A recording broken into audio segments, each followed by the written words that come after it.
शौचाचार की पवित्रता का बिल्कुल ज्ञान नहीं, बस सजाने की प्रियता है।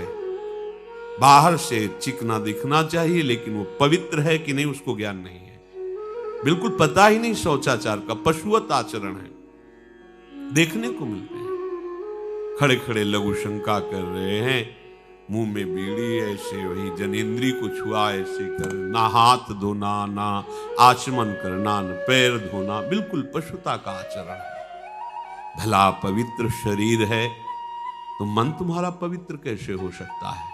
तुम्हारे आचरण अपवित्र है, तुम्हारा शरीर अपवित्र है। शौच गए वैसे ही, जैसे हाथ धोया उससे साबुन, बस ऐसे निकल पड़े कपड़ा, वैसे सब अपवित्र, पूरे घर में वो पूरा घर अपवित्र। तो समझते हैं कि हम बहुत स्वच्छ, बहुत वीआईपी है। वीआईपी का मतलब बहुत अपवित्र हैं, उनको ये ज्ञान नहीं। और एक रंग चढ़ा है नए समय में, जूता मोजा पहनकर भोजन पा रहे हैं। देखो कैसी, अरे साधारण आदमी जिसको कोई शास्त्र से मतलब नहीं, किसान आदमी जो हाथ पैर धो करके पीढ़ा पे बैठ करके भोजन पाने जाए, इतनी पवित्रता तो हमने गांव में देखी है। बिल्कुल शास्त्र नहीं जानते, कुछ नहीं, पर भोजन पाना है तो हाथ पैर धोए और लकड़ी के पीढ़ा में बैठ के और जय भगवान हाथ जोड़ करके जमीन पर बैठ के भोजन पाए। आज चाहे वो चमड़े का जूता हो, चाहे, ध्यान रखना, चमड़े की बेल्ट पहनने वाला और चमड़े के जूता पहनने वाले को गौ हत्या का पाप लगता है। अगर वो इन पशुओं से जो चमड़े निकाल कर निर्माण किया जाता है, जूता बेल्ट आदि, ये जो गृहस्थी जन इनका प्रयोग करते हैं, तो उसे गौ हत्या का दंड मिलता है। क्योंकि आप पहनते हैं, उसमें आप सहयोगी हुए, आप उसको प्रोत्साहन बढ़ा रहे हैं गौ हत्या का। ये अब वही सब पहने, वही सोच में कपड़े पहने, वही भोजन में कपड़े पहने, साधना होगी, पवित्रता ही नहीं जानते हैं। लघु शंका करने के बाद यदि आपने जनेंद्री का प्रक्षालन नहीं किया, हाथ नहीं धोया, चरण नहीं धोए, आचमन नहीं किया, तो आप तो अपवित्र हैं। अरे लघु शंका की क्या है, शौच होने के बाद नहीं से विचार बिल्कुल शून्य हो गया है, बस शरीर आराम, पशु की तरह शरीर आराम। क्या शरीर आराम रहेगा? जब तुम्हारा शरीर अपवित्र है तो आचरण अपवित्र होंगे तो पाप बनेगा, पाप से तुम्हें शरीर को दुख भोगना पड़ेगा। बिल्कुल समझ खत्म होती चली जा रही। कलि केवल मल मूल मलिना, ये नाना प्रकार के पापाचरणों की जो हमारी प्रवृत्ति बढ़ती जा रही है, उसका कारण है खान पान अपवित्र, शरीर अपवित्र। हमने देखा है, वो आपको मजाक सा लगेगा, भोजन पाने के समय घर के जितने भी वयस्क जन होते थे, जब कच्चा भोजन पाया जाता था तो ऊपर के वस्त्र उतार देते थे, एक धोती नीचे पहने हुए ऐसे पाते देखा। बाद में विचार कितनी पवित्रता, क्योंकि वो कपड़े पहनकर बाहर कार्यों और ऐसे जल लेकर के ऐसे आचमन कर हाथ जोड़कर थोड़ी देर, किसान आदमी, वो कोई साधु महात्मा नहीं, कोई वैष्णव नहीं, किसान आदमी की बात कर रहे हैं। हाथ में जय बोल करके प्रभु की फिर प्रसाद पाए, जय हो भगवान आपकी। आज परोसने में अगर कहीं रोटी छू गई परोसने वाले को तो डांट लगती थी, पूरी रसोई जूठी करेगी, रखे ये थाल, हाथ धो, दूसरी थाल मिला। आज उसी से अमुक ले रहा है, उसी से अमुक ले रहा है, उसी से अमुक ले रहा है, वो शराब पीने वाला है, मांस खाने वाला है, गंदे आचरण, उसी से आप ले रहे हैं। बोले वो तो समाज में चलता है, समाज में तो समाज को लेके चलना ही पड़ेगा। भाई समझो, पवित्रता अति अनिवार्य है, इसे आप समझो।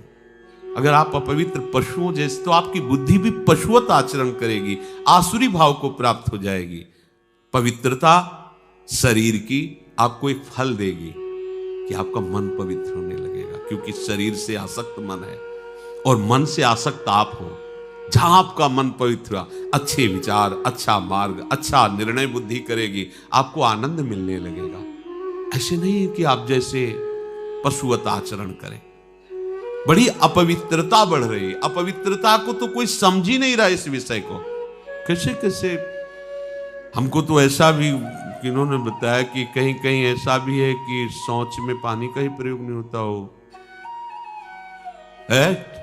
हाँ, टिश्यू पेपर कह रहे हो। विचार करो यार, मतलब कहां पहुंच रहा है हमारा। वो कहते वीआईपी लोग हैं, वाह है ये वीआईपी लोग। अरे बिना जल के कैसे प्रक्षालन हो जाएगा, कैसे आप पवित्र कैसे। पर पवित्र होना किसको चाहिए, वो तो पशुवत आचरण है।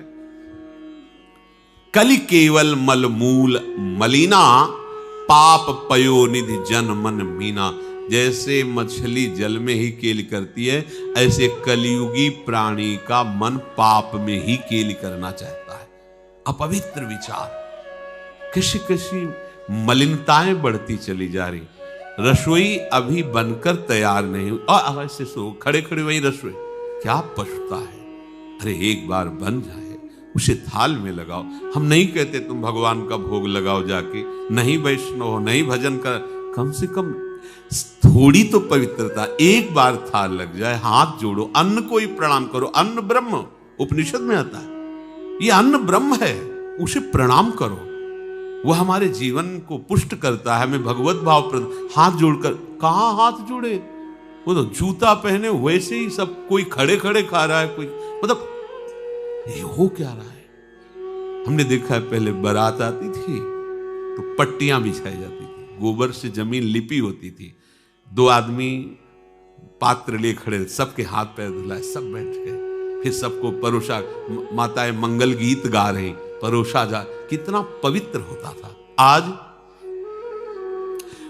कोई ऐसा कम ही मिलेगा जो शराब न पिए हो, कोई ऐसा कम ही मिलेगा जो उद्दंडता न कर रहा। पशुता बढ़ रही ना, कैसे कल्याण का तो शब्द ही नहीं उनको कि कल्याण क्या, उनका यही कल्याण है, बस जनेन्द्री रसेंद्री की तृप्ति होती रहे, उतना ही वो सब कुछ समझते हैं।